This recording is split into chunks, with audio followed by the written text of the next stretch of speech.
Welcome to my channel. ఇవాళ మా lunch menu ఏంటో చూపిస్తాను రండి. చూసారు కదా, వేడి వేడిగా 1 పాలిష్ రైస్,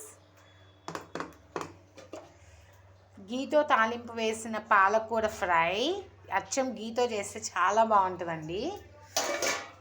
అండ్ మామిడికాయ తురుము పచ్చడి, ఇది ఖచ్చితంగా ఒక 10 నుంచి 20 రోజులు అయితే నిలవ ఉంటుందండి. ముద్దపప్పు చూసారు కదా, ఎమ్మి ముద్దపప్పులోకి గీ, నంచుకోవడానికి వడియాలు, ఫైనల్గా చల్లని పెరుగు.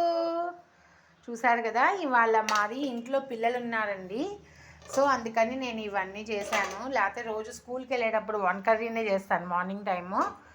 సో మీరు లంచ్ ఏం చేశారో కామెంట్ చేయండి. Please like, share and subscribe to my channel.